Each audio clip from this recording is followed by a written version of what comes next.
esta semana hemos hecho el análisis con diferentes economistas, con expertos en temas económicos, con catedráticos universitarios, con asambleístas, en fin, sobre el tema de los subsidios. Hoy queremos dialogar y hablar con Patricio Chanaba. Él es de la Asociación de Instituciones de Microfinanzas, él es director ejecutivo de ASOMIF, Ecuador. Y le hemos invitado para hablar de este tema también de los subsidios y también cómo salir de la pobreza o cómo se está enfrentando la pobreza a través de las microfinanzas. Gracias por acompañarnos, muy buenos días. Bueno, uno de los temas que causa remesón, claro, y que podría tener un efecto también hablando de esto de las microfinanzas, de créditos a microempresarios o a los emprendedores, que así los llamamos, sería el efecto tal vez de hablar de los subsidios, que de una u otra manera para unos no es paquetazo, para otros sí. Desde su punto de vista, ¿cómo han analizado este tema? Que no es la primera vez, se ha venido realizando en varios gobiernos de turno, el tema aquello de hablar prácticamente de los subsidios y también de la focalización. Buenos días, bienvenido. Muy buenos días, estimado Luis, gracias por el espacio en este importante medio de comunicación. Bueno, a todos los televidentes igual, el tema de los subsidios y esta necesidad que se está hablando de eliminarlos, focalizarlos, reducirlos, creo que tenemos primero enmarcarle en el antecedente económico en el que estamos viviendo y por qué se ve enfrentado el gobierno actual a tomar estas medidas. Esta es consecuencia de las necesidades fiscales, de las presiones fiscales que tiene el presupuesto del Ecuador, donde en este año el déficit de financiamiento probablemente está sobre los 8.000 millones y la presión y la necesidad de los recursos de ingresos para el fisco son inminentes y son totalmente necesarias para hacer toda la actividad que tiene el Estado. Lamentablemente este gran déficit y esta situación económica proviene de un manejo económico no previsible para el país. En fundamentar el movimiento económico en un gasto público intenso y sin medir con fondos o con recursos que puedan atender la época de vacas flacas. Pero en este momento en el que atraviesa esta situación económica del país, es necesario, dicen algunos expertos, este tema de los subsidios. Pero ustedes, como con la experiencia que tienen manejando microfinanzas, ¿cómo le miran? ¿Va a ser un paquetazo o no es lo que quiere saber la ciudadanía? Bueno, el subsidio por sí, digamos, es sano cuando es adecuadamente focalizado y cuando consigue beneficios económicos para la población y para la economía. ¿En esta oportunidad? El subsidio de la gasolina es un tema que se ha venido debatiendo en el país desde hace décadas y de la necesidad de reducirles y focalizarles adecuadamente. Con la experiencia de las décadas, hoy por hoy. Hoy por hoy es necesario revisar ese subsidio porque tenemos un problema, digamos, de necesidad de arreglar eso. Un subsidio generalizado no ayuda cuando no está adecuadamente focalizado a quienes más lo necesitan. Las gasolinas, que es el tema que estamos tratando. Ya se ha descartado el subsidio al diésel y al gas, entonces estamos en el tema de las gasolinas. El subsidio que más tiene el fisco es para la gasolina extra y el Copaís, ¿no es cierto? La Super es la que menos subsidio tiene. Pero es necesario tener un plan adecuado de focalización y de subsidio o de reducción generalizada de las tres gasolinas. Porque puede haber un problema de migración. Quien consume Super y se le reduce el subsidio puede migrar al otro tipo de gasolina. Claro, esto va bajo el análisis ya, pero con la sociedad ecuatoriana, con los ecuatorianos, ¿tiene un efecto o no va a tener un efecto?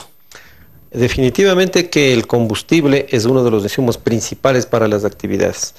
En el tema del transporte público o el de carga, que puede tener un impacto en la parte económica, microeconómica. Bueno, no se sube el diésel, ¿no? Solo son gasolinas. No, pero gasolina también, ¿no? Transporte público y carga también hay con gasolina. Probablemente sea necesario pensar un subsidio directo en lugar de un subsidio solo focalizado a través del precio de la gasolina, para evitar esta migración y la ineficiencia, digamos, de la reducción del subsidio solo al tema de la Super.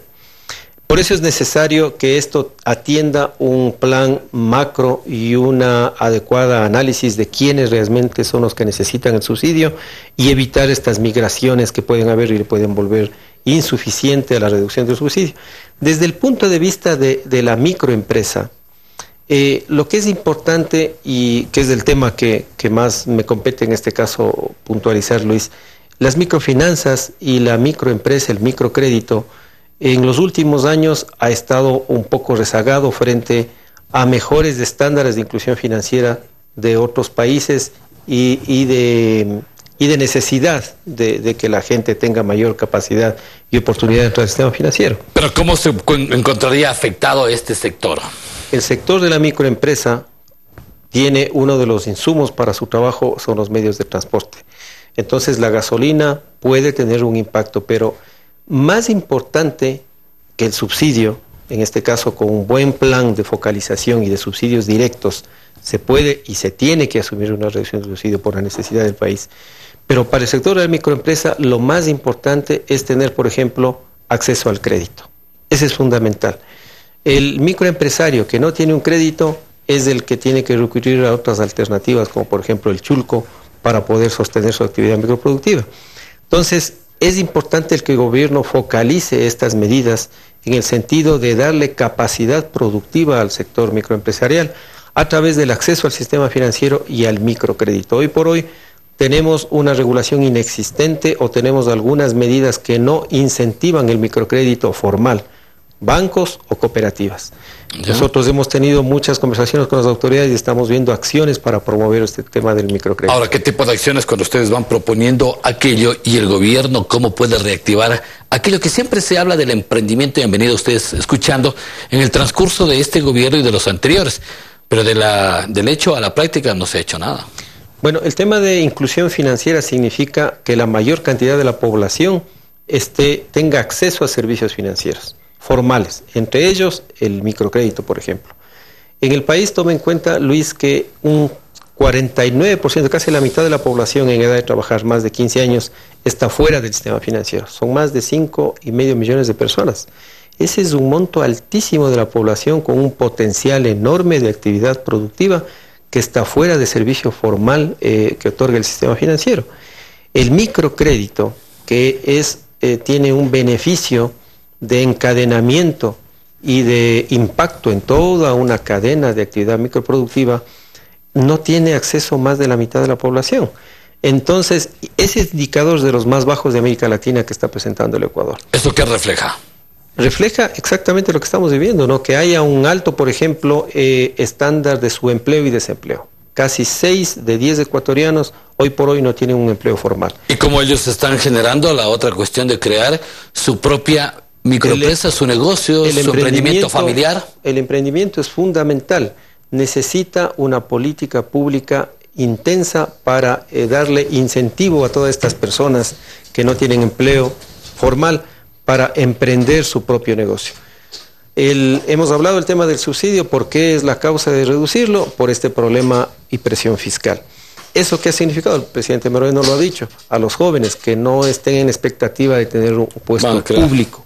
Entonces, todo tiene la necesidad de enfocarle en apoyar al emprendimiento. Y en ese tema, Luis, es importante que se creen, por ejemplo, líneas de financiamiento desde el sector, desde la banca pública, pero en conjunto con el sector privado, que podamos identificar segmentos vulnerables de la población donde se den créditos con un sistema de garantías que apoye el Estado para cubrir el riesgo y una línea de financiamiento adecuada. Pero también promover el microcrédito formal. ¿Qué se está haciendo en eso? Desde el gobierno. Por lo menos ahora yo le puedo decir que con el actual gobierno se han abierto las puertas del diálogo. Y estamos trabajando intensamente y conversando con las autoridades económicas para lograr medidas que impacten en estos segmentos poblacionales. Propuesta del diálogo, pero no económicamente. Bueno, ¿no? Estamos trabajando. Lamentablemente, tome en cuenta que ha habido unos largos años donde se ha dilatado todas estas medidas que son necesarias. Ahora nos ha abierto el gobierno el espacio. Y ya se han hablado de medidas concretas al respecto. Regulación y política pública que ayude a ampliar el acceso de las personas al sistema financiero. Y retomo al inicio, ¿qué tanto y cuánto le va a afectar este tema de los subsidios a ese sector al cual usted ha mencionado y trabaja mucho el tema de los emprendedores? Bueno, el subsidio va a tener, una reducción del subsidio puede tener un impacto, pero yo insisto que es necesaria la medida y tiene que ser identificado dónde se puede dar un subsidio directo para evitar esta migración de las 3 gasolinas, donde se puede convertir en algo ineficiente la medida de reducción del subsidio. Es necesaria la medida, hay que focalizarla adecuadamente para el menor impacto en el sector microproductivo, pero más importantes son estas otras medidas de darle acceso a servicios financieros y al crédito al sector microempresarial. Muy bien, quiero agradecer la presencia en esta mañana de nuestro primer invitado, Patricio Chanaba. Él es de la Asociación del Instituto de Microfinanzas, junto a nosotros, y también es catedrático universitario, ¿no?, quien ha estado aquí participando sobre uno de los temas importantes que hemos tratado en el transcurso de esta semana, que ha sido el tema de los subsidios. Nos vamos al corte y al volver venimos con otras novedades importantes en esta mañana. Volvemos a la pausa.